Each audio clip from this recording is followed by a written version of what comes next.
The Leave Your Legacy podcast is supported by Wise Financial. Wise Financial is a Northwestern Mutual private client group member. For over 20 years, Wise Financial has dedicated its efforts to designing comprehensive wealth management strategies for business owners and many accomplished athletes. Through their efforts, Wise Financial has been recognized as an industry-leading firm. The Northwestern Mutual Life Insurance Company, Milwaukee, Wisconsin. On today's show, we have an accomplished author, speaker, husband, father, and he was a pretty good football player. Take a look at this video of today's guest.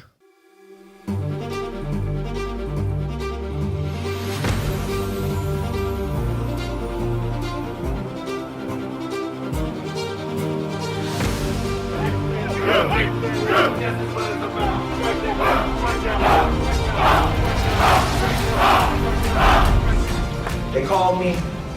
They said, Thomas, do you want to play for the Jacksonville Jaguars? I was like, nah, I'm good. Hung up the phone. No, I didn't do that. I was like, heck yeah.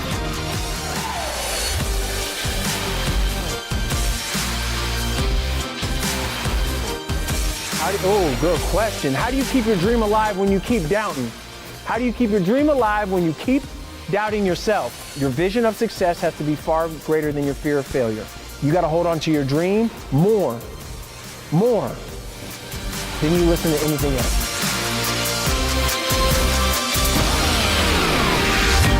I remember on the weekends when all of my friends, they would go to baseball games and do activities with their dad. I didn't have that. I used to go to the weight room and I used to exhaust myself there 2-3 hours because I just want dad to just come and tell me that, hey, son, you're doing a good job.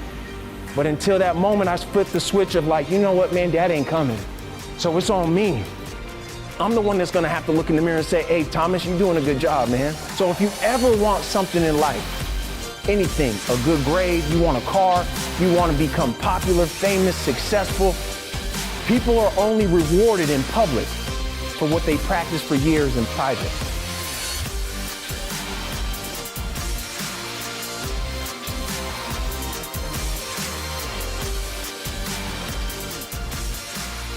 And the last thing I leave you with, the last thing. A man told me one time, he said, Thomas, if you do not prepare for this transition that's gonna happen, you'll be sorry. And there's two types of pain in life. The pain of regret and the pain of sacrifice. One lasts for a moment, sacrifice. And there's gonna be another one that's gonna last forever, and that's regret. Shoulda, woulda, couldas. You guys don't have to be that person.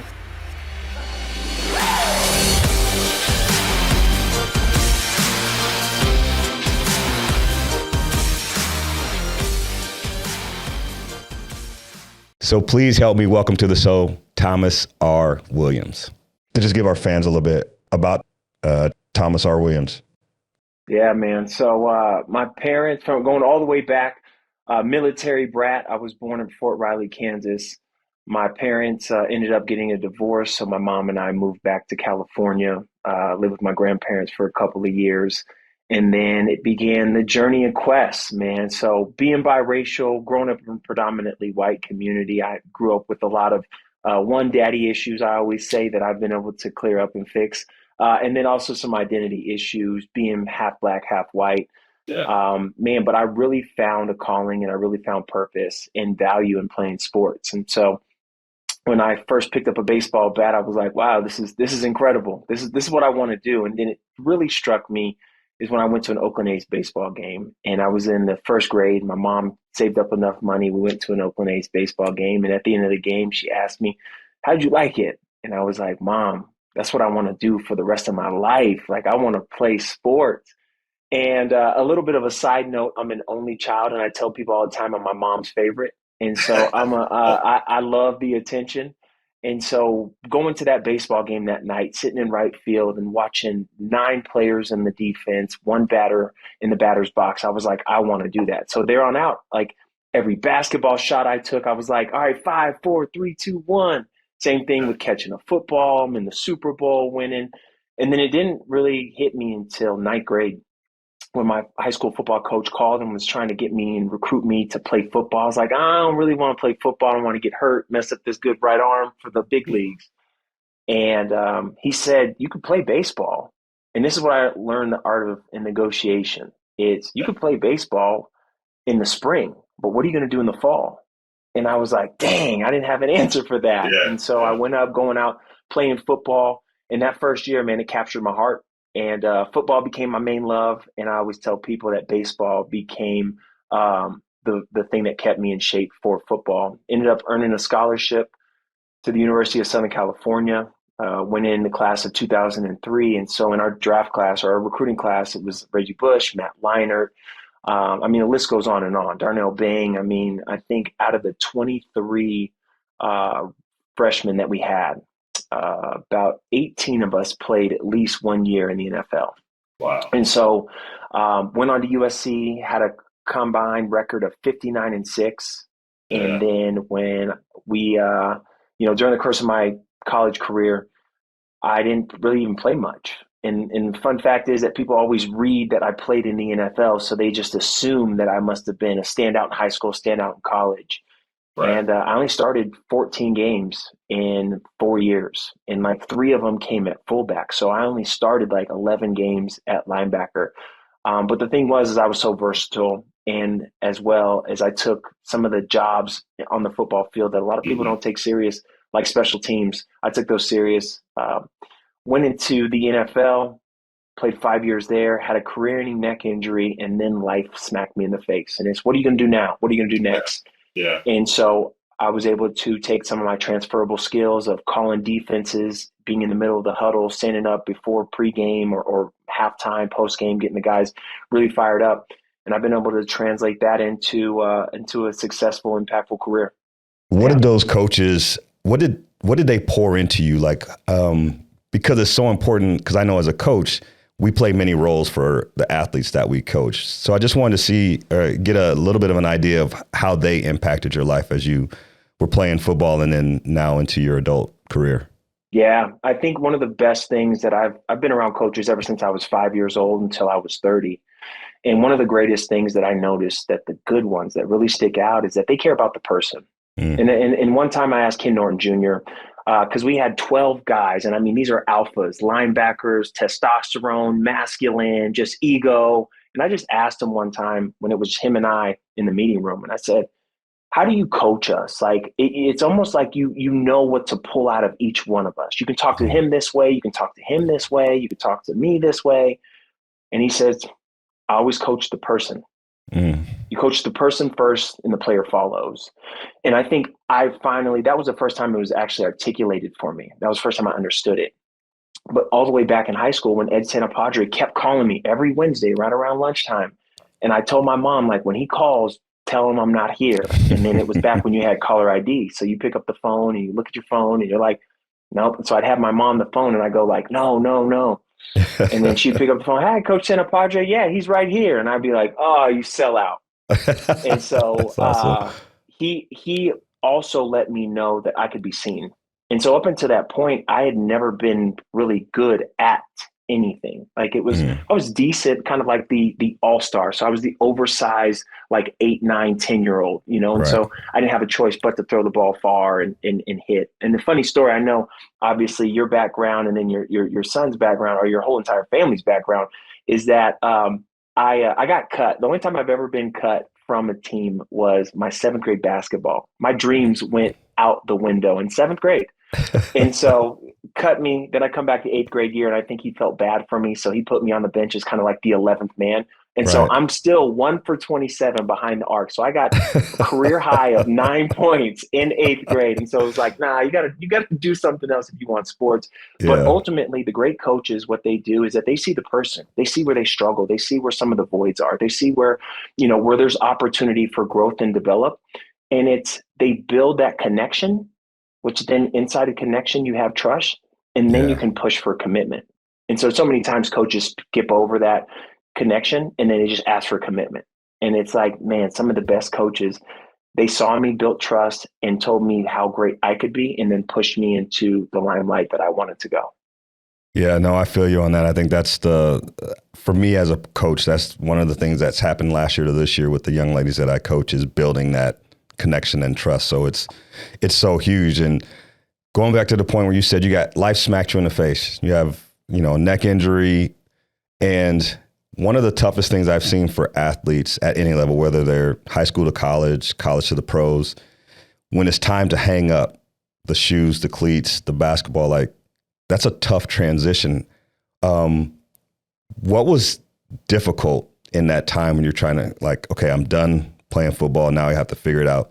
What were some of the tough things you had to face in that transition? Yeah, I would say everything. I had to strip, I literally stripped myself, or I got stripped of a face mask. You know, football is one of those only sports where you get to hide behind a jersey or a face mask. And like people don't really see you, not unless you're at the forefront, the Tom Brady's, you know, Peyton Manning's, and you do a lot of commercials and things like that. So you could literally hide. And so I had to get down to the nitty gritty of what did football really represent for me? And it was my father.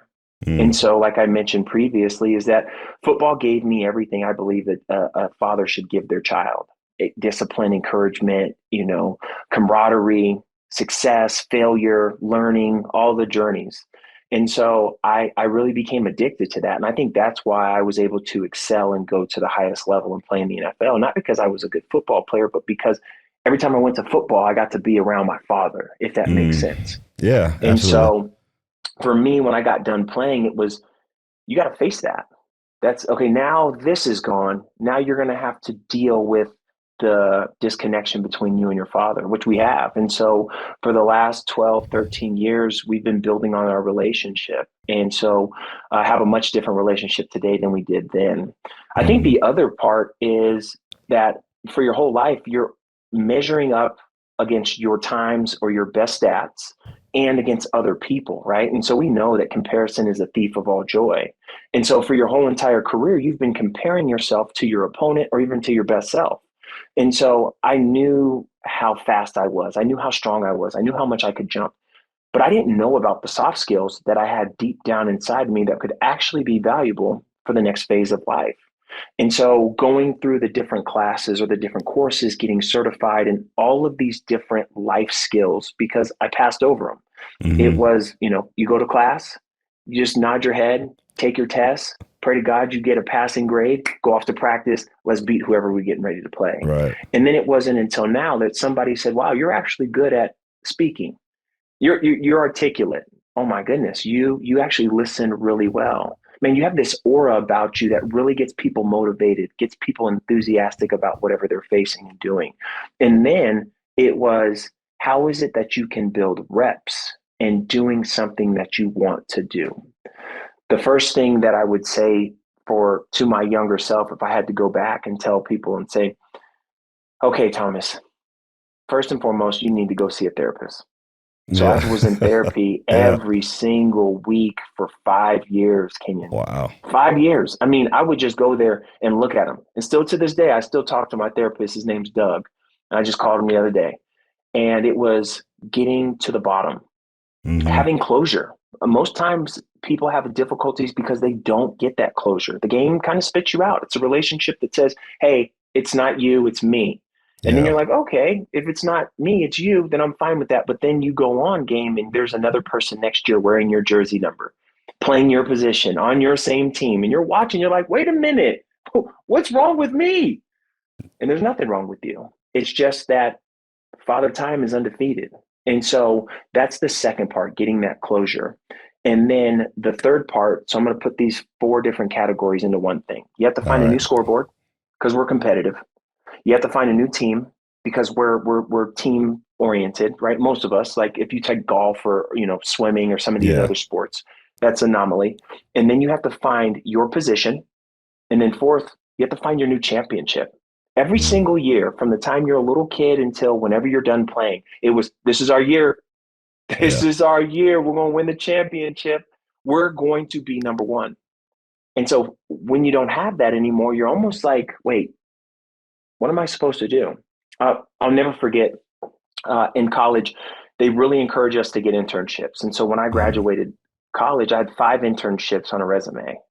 And going into my last one, I didn't know if I was going to play NFL, but I really needed to take this internship seriously. And so I went to a financial firm in Southern California. And I remember talking to the person who I was shadowing because they put me on rotation. So I'd shadow this person this week, another person, so on and so forth. And I asked him at lunch, I was like, so what are you going to do tomorrow? And he was like, what do you mean? What am I doing tomorrow? I was like tomorrow, like, so I'm doing this today, but tomorrow I'm not doing this. Like, I'm going to go to class. I had summer school. I was weights and I'm going to hang out. But like, what are you going to do tomorrow? And he was like, I'm going to do the same thing. I was like, well, Yeah. what about the day after that? I couldn't fathom, Kenyon, like that this person was going to do the same thing over and over, a day in and day out. And at that moment, I didn't know if I was going to play in the NFL the next year. I didn't know if I was going to look for a job. But in that moment, I knew that I could not show up and go into an office every day. I couldn't do the same thing over and over. And so, part of that piece that I was just mentioning is that it's extremely important for athletes, not just to figure out what you want to do or what you're interested in, but it's okay to find out what you don't want to do. And so Absolutely. many times we're like, well, I have to, classify 50,000 million things down to one thing and saying, this is what I want to do. And it's like, no, let's just find out what you don't want to do first. And then once you find out what you don't want to do, then you can reverse engineer and go backwards from there. Yeah, no, it makes a lot of sense. And I think it's the mundaneness, right? Even though like you go to practice every day and you lift it, but as an athlete, you think that every day is a little bit different because it's a different opponent or you're working on a different thing. Today maybe it's defense, offense, those kind of things. And so 1, 2 is like to be confined to an office, because I felt the same way. And I always thought I wanted to be a Division I coach. And I kept overlooking what I was good at. And my wife, she'll tell you until she's blue in the face about how I just talk about, I'm not passionate about about selling or doing this or that. I want to coach. I want to inspire people. And then as I matured, I end up getting in the positions of leadership within the companies I worked, whether it's as a corporate trainer or as a regional manager. And I realized I am a coach.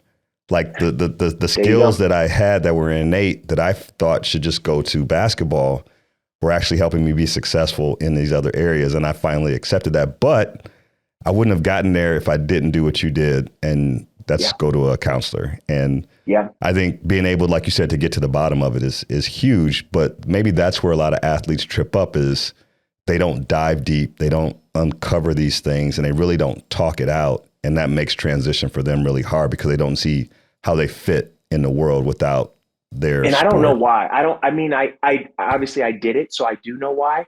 But we've had a coach our entire life. Right. Every single day we went to a practice or we went to a game or we come to the sideline and there's a coach saying, hey, on that last play, this is what you did. This is what you need to do. Right. But for some strange reason, when we get out of the jersey, off of the scoreboard, we come into the game of life and then we're like, we don't have a coach, but we've been coached to go more, higher, further, stronger in everything that we've done up until that point. So there's probably something there that we could pretty much unwind to help people too. Yeah, absolutely. Well, part of what I'm finding out now is I'm a fledgling speaker and you are a very accomplished speaker. But what I'm finding is that a lot of speakers that are doing very well, they've written books. Now, you've written 3, and I do believe you just got your 4th one published. But what was it that sparked you to even think about writing a book? I didn't want to write another paper after graduating college. I am like, I don't know how I got through high school. I was a 3.4 in high school, but up until that point, I was like a 2.3 grade point average. And then we got to college. It was like, take these classes. I'm like, well, what's the classes that I have to do the least amount of writing? And they're like, well, these ones. I'm like, all right, great. I'll graduate with that. And so it came on one week. I was in Santa Monica after I got done playing football. Like that same year, I saw a familiar face. Guy asked me, what are you doing these days? And I was like, I'm a motivational speaker. Right. And he's like, that's awesome. Like, what's the name of your book? And I was like, huh? Yeah. He's like, what's the name of your book? All motivational speakers have books. He goes, Tony Robbins has this book. Les Brown has this book. Jim Rohn has this book. And I was like, wow, I didn't really think that far. I didn't look into this. I just got called to do it. And so in that same week, 2 other people asked me about the name of my book. And then a guy sat down with me probably a few days later out of one of those 3. He goes, this is what you want. And he helped me pretty much overview it. And then I talked to a good friend of mine who introduced me to a ghostwriter, Kathleen, and a storyteller who helped me write my first 2 books. And what it was is that as soon as she started asking me questions, I just verbal vomit. I got it. And so it was funny because when I wrote my first book, I thought I was going to write this business success book, this John Gordon, John Maxwell leadership book. Everybody's going to buy it. And at the end of our first conversation, Kathleen says, this book's for kids. I was like, what do you mean? Kids don't have any money. So then she's like, that might be true. But you know what happens? Kids grow up into adults who have money. If you help a child, that kid will never forget exactly what you did for him. And so I wrote Permission to Dream. And then a couple of years later, really adamant. I was starting to do a lot of speaking and coaching and facilitating around the country at different colleges and helping athletes understand the transition before they ever meet it. And so I was very passionate about it. And so that's when I wrote The Relentless Pursuit of Greatness. And that's the reason why we call it The Relentless Pursuit of Greatness, is because no one said that you can't be great on the field, on the court, in your jersey, and not be out. You don't have to pick either or. You can just kind of say, I'm great. I pursue greatness in me. And so that's the avenue and direction I'm going to push. And then mentor John Gordon told me, he's like, I asked him, I said, John, what is it that I need to do to go to the next level of my speaking? He's like, you have to write that book that's inside of you. And so for 2 years, 2 whole years, he was encouraging me, hey, you got to write that book. And so he finally twisted my arm hard enough. And then I wrote Dig, which is dive into your greatness, discover your depth, determination, and destiny through life's adversity. And so I wrote that book, and that was my first novel. And the reason why I wanted to write a novel or a fable is because most of the time when you write something that has to do specifically with you or your industry, right, you kind of just pigeonhole yourself into this audience. But if you write a story about a story, and inside of that story, there's several different stories, so many people will be able to draw and take from it. And so, I published that last year, and it's been doing well. Man, I still can't believe I barely used to write papers in school, and now I'm writing whole entire books. Yeah, no, it's awesome. I think that's one of the things that I find inspiring, and I'm learning more and more, is the people that I'm around, like you and John, David Nurse, Jordan, like you guys are doing that. And you're right. It's encouraging for me because it's a lot of the same story. Like I never thought I would write it, and then you do. And it's just, I think, like you said, it's a great platform or foundation for you to continue to grow your motivational speaking career. But I want to ask, writing a book, obviously there are some things that are personal when it comes out. You've got to dive deep. Were there some things in writing any of your books that you found out about yourself that were shocking? You know what I mean? If that makes sense, you know what I'm saying? Every time you write a book, I've never birthed a baby, but we have 3 children. Yeah. And so I can only say that I've witnessed the birth of a child. And like, you find out you're pregnant, you go to the doctor's visits. Now the stomach keeps getting bigger and bigger. And now all of a sudden you leave your house with 2 people, you come home with 3. It's weird. But I would say writing a book is the same way. Like you have this idea and this concept. This is how I want it to be. And it wasn't until my 3rd book most recently that I was like, I'm not attached to the end result. I have this theme, I have this concept, I have this idea, and this is the impact I want to have, but I'm not tied to how are we going to go? How are we going to get there? And so in the first book, it was heavily, heavily sentimental because I had just left the NFL. So I was transitioning, but I was also healing through that loss, but also healing through my childhood. And so I was able to put a lot of my childhood trauma and things that I dealt with as a kid into football, and I could let it out as aggression. I don't have that same outlet anymore. So now what I do is I have to write it out, and which means before you can write it, you have to think it. And then after you think it, you got to say it, which means you're almost reliving it 2 or 3 different times. And so it was super therapeutic. I found out that I'd gone through a lot of stuff because so many times I think, especially for new speakers, they start to think about, what does the audience want to hear from me? What do I have to tell the audience? What have I gone through? What makes me qualified to talk about this? And it's like, you've gone through a lot. The fact that we're here breathing, different circumstances, trials, tribulations, obstacles, hurdles, that we're standing here gives us that authority and gives us that right to tell our story. And so for me, I found out in the 2nd book, wow, you have a lot of information about transitioning from sports to the game of life. Wow, it's not just, you didn't just shut up and dribble.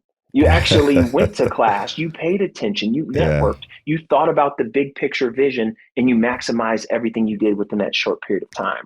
And then with big, it was, man, you're more creative, Thomas, than you give yourself credit for. You're not just that boring. You're not boring dad that just, sits around and hangs out. You actually are creative.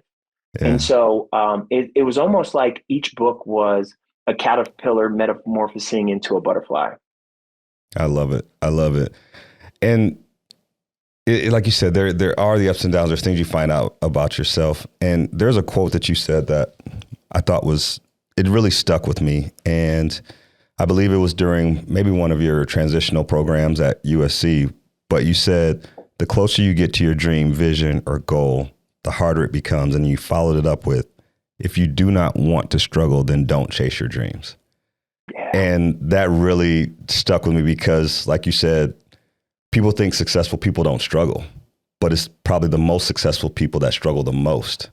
And so where did that thought come from? Is that something that you just, hold deep? And even now with the things you're doing, do you still find that, you've written 3 books, you've done all these great things, but you're still in the grind. Do you still have a lot of struggle, or honestly, is it getting easier for you? No, not at all. I think now at 39 years old, 3 kids, a wife, everybody depends on you, and Yeah. I depend on God. I think the thing that I'm learning right now, Kenyon, is that in order to grow, you got to let go. And what I mean by that is that you have to let go of the processes that you think that you're going to take to get there. You have to Mm, let go of certain comforts, of certain conveniences in order to get there. One of the things that we recently did is that we moved from LA to Denver. We knew like 3 people in Denver. yeah. And so the hardest thing was, how is it that you can leave everything that you know, your routine, your grocery stores, your parking space, where you get your hair cut, where do you go, your wife get your nails done, her hair, well, all of these things. How do you let go of these things? And how do you go to a better place in your mind if you don't try?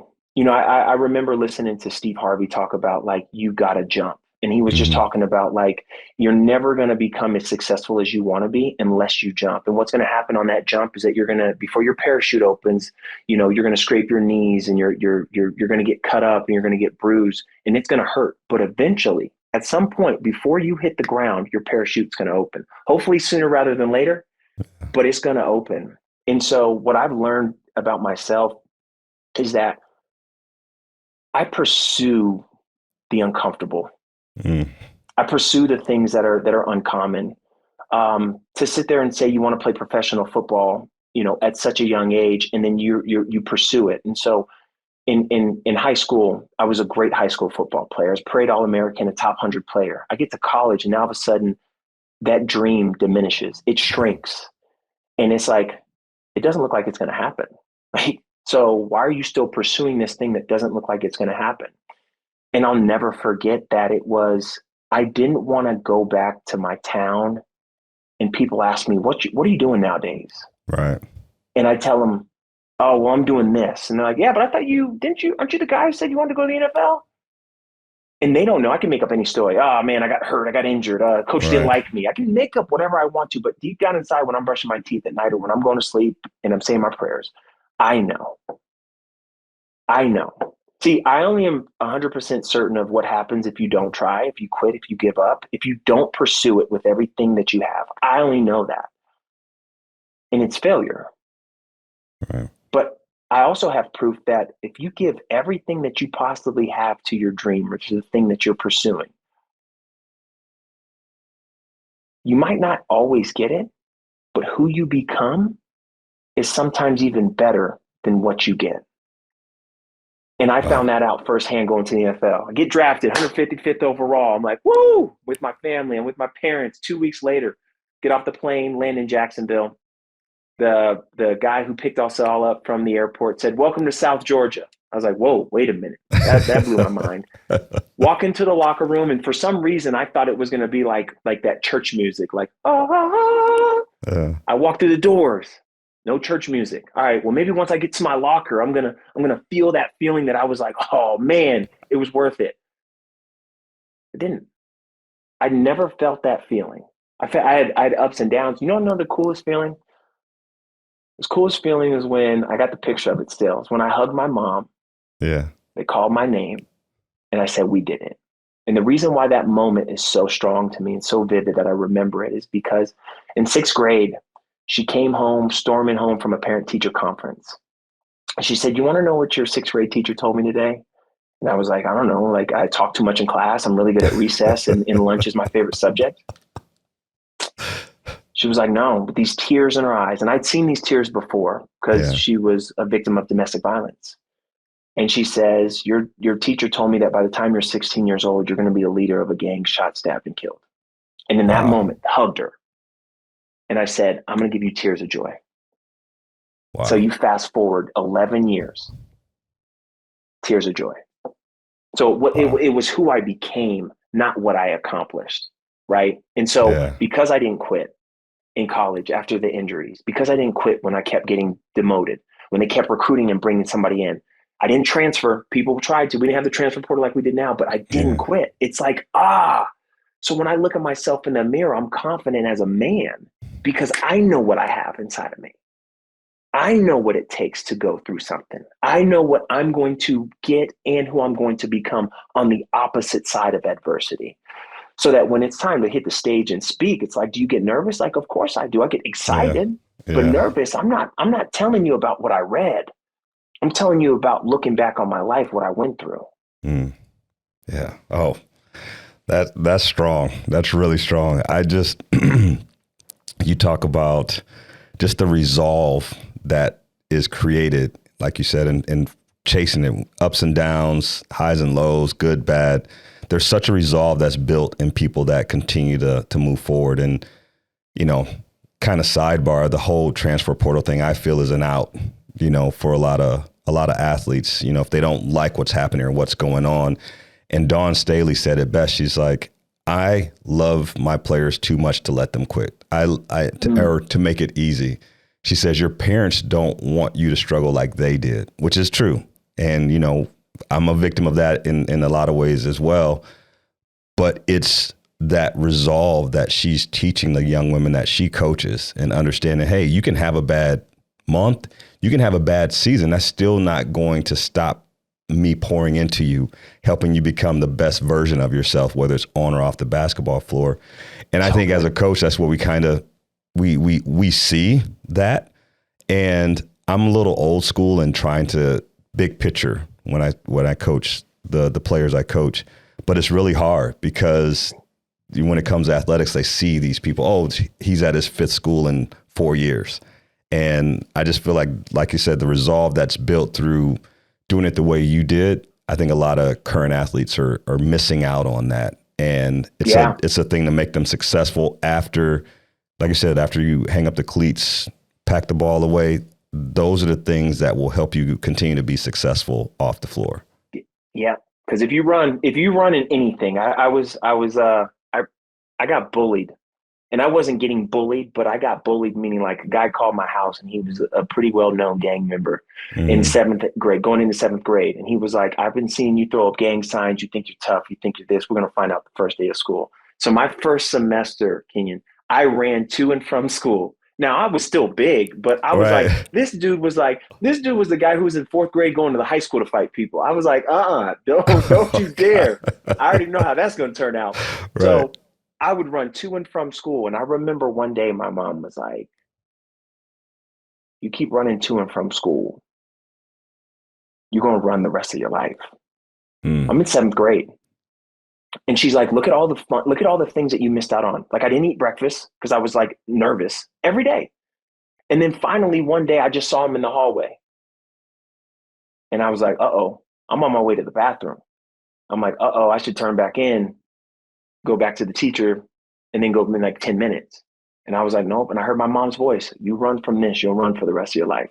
And And I was like, oh, and I just walked and I had my head down.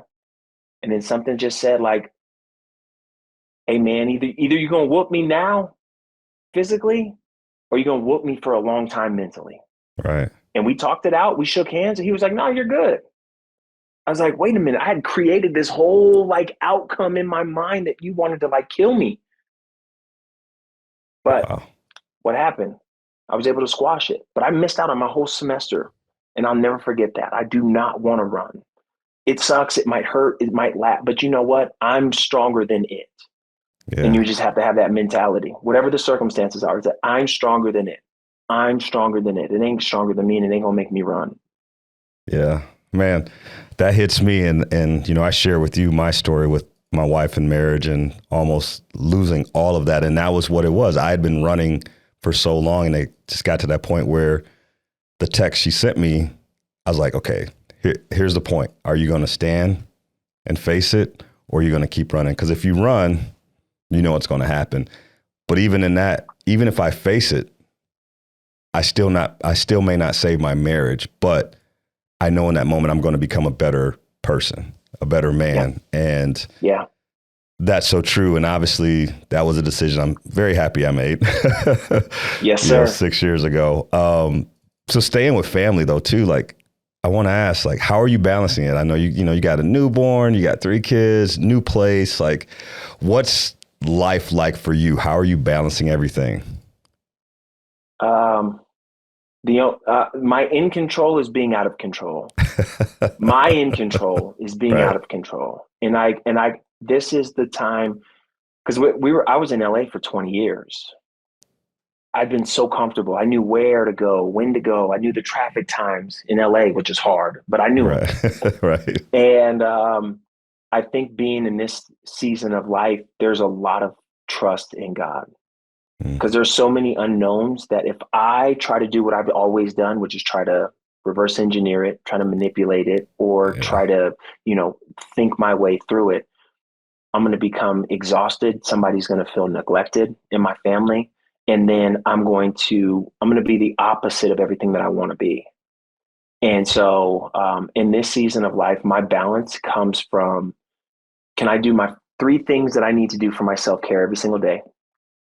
First thing is wake up when it's dark, get 30 to 60 minutes of reading, and get some workout in throughout the day, whatever that looks like. If I can get those 3 things, I'm good, right? From my core. Yeah. And then being able to be in a communicative relationship with Taylor. Like we have, to communicate what each other needs.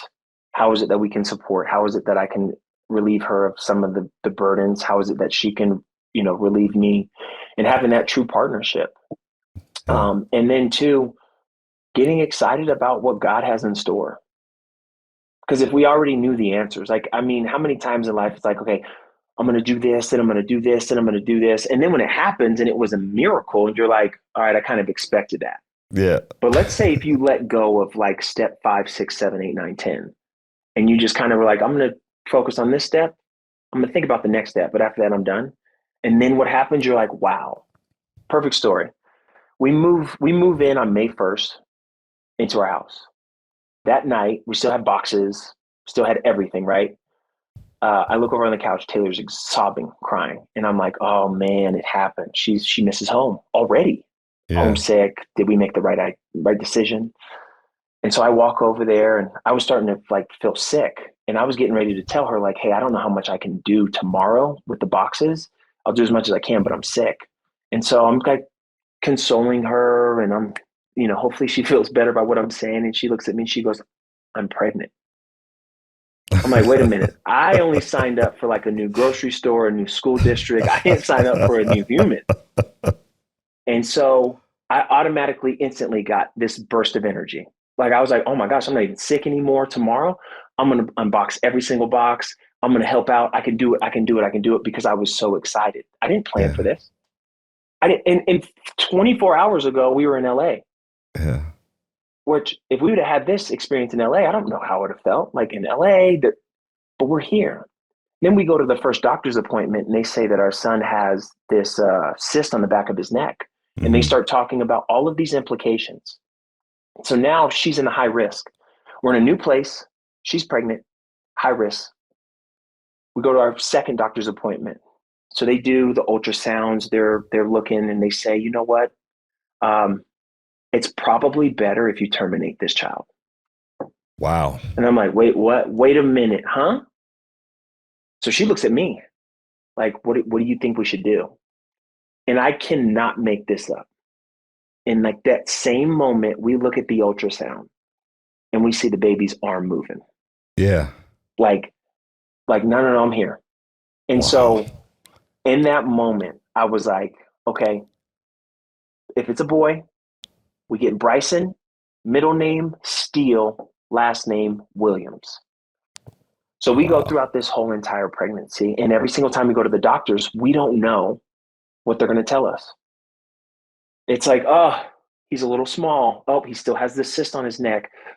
We need to run tests for, these 1,000 different complications that he could have for a short period of time of his life, a long period of time, his whole entire life, could be in a wheelchair, could have all of these other complications.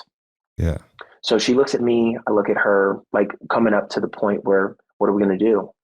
And I was like, what do you want to do? She's like, I don't know. What do you think? And I was like, let's pray about it. So we prayed about it.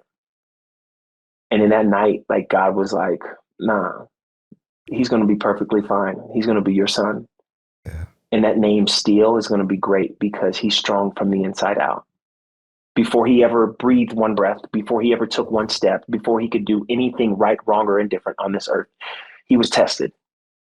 Wow. And the thing about being tested is that you always find out what you're made of afterwards, but you always have to pull what you're made out during. And so what's my journey? What's my story? Who better of a person to teach Bryson Steele Williams how to go through life hard? Dad. Yeah. Why? Because I've gone through life hard. And so with those situations, and you ask, how is it that you deal with life and how do you balance these things? Is that I let go now. Yeah. Because too many people need me in this moment for me to think about the next 17 steps. Oh, I love it. Oh, I love it. I'm gonna quote a rapper you may not know, named My Son out of New York City. And he said, if you ever want God to laugh, tell him your plans. Mm-hmm. And I just love that. And, your faith is strong and we've obviously connected, from that way. And that's one of the hardest things to get people to do is to let go. We think we control so many things in this life and we don't. And I think that's the message too, that you just try to speak over people, into people, is sometimes you just have to let it go. But as humans, it's so hard for us to not be able to know what's going to happen and just let it go. So, man, I appreciate the story first and foremost. And Bryson Steele, that's unbelievable. I love it, dude. That's so cool. So cool. Yeah. Well, you've given us a lot to think about, a lot of great things. And one of the things I always like to do is end on like rapid fire questions. So, we get really serious, but then, I like to have a little bit of fun at the end of each show. And so my first one to you is, in all of your travels, what is your favorite country to travel to and why? Man, I love Australia. And the reason why I love Australia is because I went on a 2-week hiatus to Australia by myself. I didn't know anybody and I just dipped. I was out. Wow. Okay. And the thing that I loved about it so much is that it was a stripping of what I don't like about myself, get rid of those things, and what I love about myself, continue to do those things. So I would say Australia. And in fact, me and wifey are headed back this summer. Oh, nice. That's one of the places I brought up to my wife. She's like, it takes too long to get there.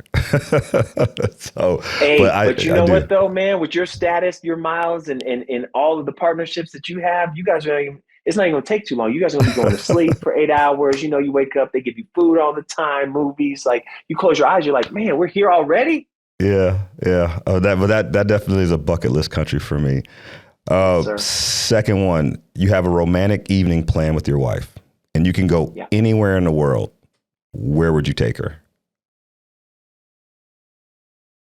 Man, it's funny because anywhere in the world that's not her ideal thing. Anywhere in the world is my ideal thing. Yeah. Because she's quality time.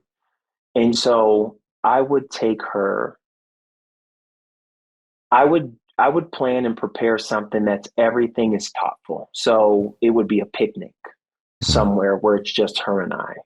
It would be, the playlist of music of all her favorite songs, all of my favorite songs, all of our favorite songs playing in the background. And it would be somewhere probably like in the summertime here in Colorado, up high, where you can look down, either into a valley of a mountain, Mhm. or down in the city. And just I would take, and then also I would take some of these like connection cards. And so it's just like random questions, right? Like, Yeah. what was your favorite grade in school and why? Who was your favorite teacher? And it would just be a time for us to get to know each other even more. Yeah. I love it. Your wife's a lot like mine. Mine just wants to be on a beach and maybe not in the mountains. But yeah, Same. yeah, I love it. I love it. All right. So if you compare yourself to any animal, what would it be and why? It would be a lion. And this is why. So I've been to South Africa 3 times. And the second time I went, we were on a safari and we were in the middle of like just this isolate area. And everywhere you go in the safari, all the other animals traveled in packs, right? Hmm. Protection, safety, just how they are. And so there's this lion laying down in the middle of this field, like no care in the world, by itself, no other animals behind or next to it around. And so I asked our tour guide, and I was like, "Why is that lion laying there by himself?" And he said, "Because it's the king of the jungle." And he kind of like laughed. And I was like, "Well, what makes him think that like he can just lay there?" He goes, "He knows based off of his reputation, what he can do, who he is, that he can lay there by himself and not have to worry about anything because nobody's going to sneak up on him and mess with him." And I was like, "Ooh, that's that inner strength, that Right. confidence that comes from the inside out, just knowing, not thinking, not trying to be, but just knowing who you are just was ultimate confidence." So I'd say a lion, and that's the reason why. Oh, I love that too. Love it. All right. Last one. If you can trade places with anyone for a month, who would it be and why? It would be my family, my immediate family. And this is the reason why, is because I want to see how I come across from their perspective. Ryan Leake has a great presentation that I sat through recently, and he asked this question and really empowered all of us and challenged all of us. Like, ask the people who are closest to you, what is it like being on the opposite side of me? And Mm, ever since hearing that, I've really been curious on, to my wife, to my kids, what is it like being on the opposite side of me? I yeah, want to know your perspective of what you're seeing. Is it in alignment with what I'm intending to do? So that would be my switch and swap. I love it. I asked that question before too, and my answer was the same thing. I said I would trade places with Chris and Keegan, not because of, you know, the money and all that kind of stuff that comes with the NBA, but just because I never reached that level. And like Mm, you're talking about, walking in, I know Chris and Keegan both said when they walked into the locker room for the first time and they saw their name over a locker, just how much joy they felt. And one, they thought back to the fact that 5 years ago they had one Division I offer, wow. and it was Western Illinois. The coach got let go, so that offer was gone. I Wow. said, we got to look at options. They're like, oh, we'll just go junior college. I'm like, no, you guys are going to this prep school that we found through a crazy uh, chance of events that happened. And actually, the coach that drafted me out of Iowa into the CBA was one of the owners of the prep school.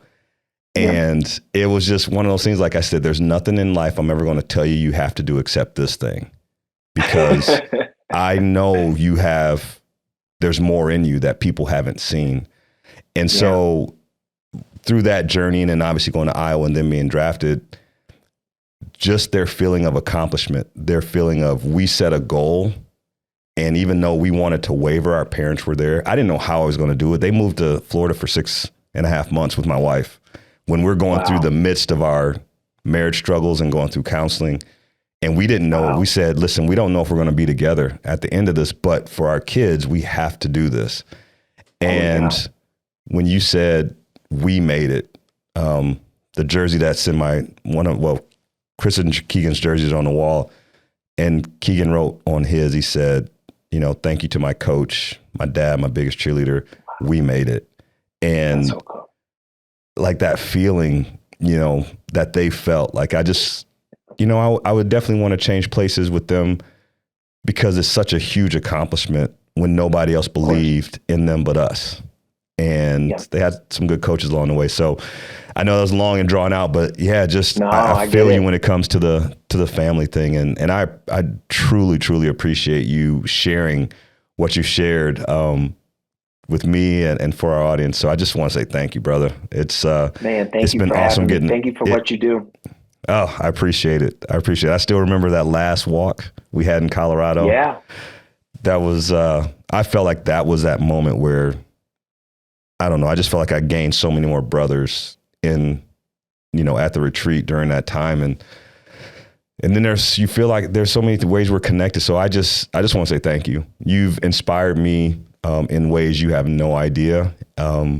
But I just want to give that back to you because I appreciate you pouring into me when you did and how you're continuing to pour in me. And hopefully, I'm just saying, like, hopefully I'll be sitting where you are someday because you're definitely an inspiration to me. Oh, man. Well, you know what? Thank you for that. I do it because of what has been done for me. And I've had several people who have poured into me. And so they said I could never pay them back. I just have to pay it forward. So from them, through me to you, it's all love, brother. I appreciate you. And I appreciate you coming on the show today. Thanks for having me. This podcast is sponsored by Storyline Multimedia. Storyline is an Iowa City-based media company that specializes in creating high-quality video, photo, and audio productions for local businesses. Not only that, but they also produce a number of podcasts, including this one. So if you're interested in sharing the story of your business with the world, contact them today by visiting StorylineMultimedia.com. And remember, your story matters.